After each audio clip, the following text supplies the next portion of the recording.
తెలంగాణ సచివాలయ నిర్మాణంలో లోపాలు మరోసారి బయటపడ్డాయి. సీఎం ఛాంబర్ అంతస్తులో స్వల్పంగా పీఓపీ పార్టీషన్ పెచ్చులు ఊడిపోయాయి.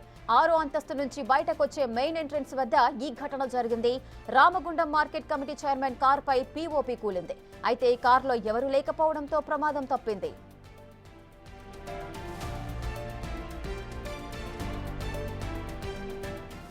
గత బీఆర్ఎస్ ప్రభుత్వం ఎంతో ఆర్భాటంగా సచివాలయాన్ని నిర్మించామని గొప్పలు చెప్పుకుంది. సచివాలయ నిర్మాణ ఖర్చుల విషయంలో పలుమార్లు నాటి ప్రభుత్వం మాటలు మార్చింది. పెట్టిన ఖర్చుకు వేసిన అంచనాలకు ఎక్కడా పొంతనలేదన్న ఆరోపణలు గతంలోనే ఉన్నాయి.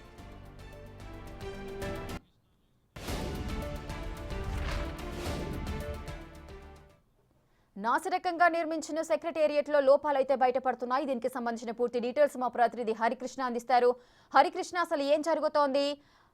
ఉన్నట్టుండిగా ఆ పెచ్చులు ఊడిపడడానికి గల కారణాలేంటి? ఇదంతా నాసిరకంగా అటువంటి మెటీరియల్తో నిర్మించడం వల్ల ఇదంతా జరుగుతుంది అనుకోవచ్చా?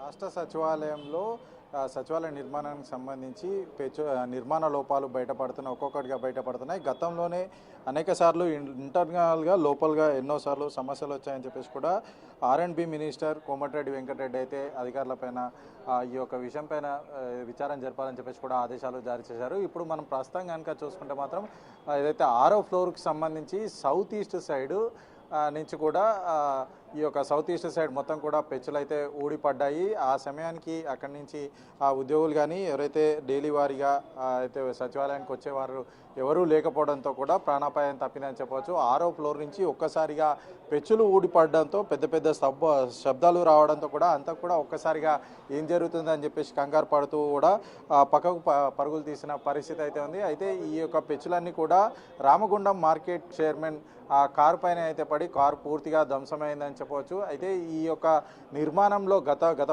ప్రభుత్వం ఏదైతే ఉందో గత ప్రభుత్వం చాలా ప్రతిష్టాత్మకంగా ఈ యొక్క నిర్మాణాన్ని చేపడుతున్నాం. దాదాపు 600 కోట్లతో ఈ నిర్మాణం చేపట్టామంటూ కూడా పెద్ద ఎత్తున గొప్పలు చెప్పుకున్న పరిస్థితి అయితే ఉంది. అయితే వాస్తవానికి వచ్చేసరికి ఈ నిర్మాణంలో పూర్తిగా లోపాలు కనిపిస్తున్నాయి. నిర్మాణానికి సంబంధించి ఇప్పటికే అనేక సార్లు కూడా లోపల ఏదైతే సచివాలయం లోపల సైడ్కి సంబంధించి అనేక లోపాలు ఉన్నాయి. పెద్ద పెద్ద శబ్దాలు వస్తున్నాయి, పెచ్చులు ఊడిపడుతున్నాయంటూ కూడా పెద్ద ఎత్తున అధికారులు చెప్తున్న పరిస్థితి అయితే ఉంది. అయితే అంతేకాకుండా ఈ యొక్క దానికి లోపల జరిగిన శబ్దాలు పెద్ద పెద్ద ఎత్తున వస్తున్నాయని చెప్పేసి కూడా అధికారులు ఇప్పటికే చెప్తున్న పరిస్థితి అయితే ఉంది. అయితే మనం విజువల్స్లో కనుక గమనిస్తే ఈ సచివాలయానికి సంబంధించి కింది భాగంలో ఏదైతే 6వ ఫ్లోర్ నుంచి కింద పడిన పెచ్చులు ఇప్పటికీ కూడా మనం స్క్రీన్ పైన గమనించవచ్చు.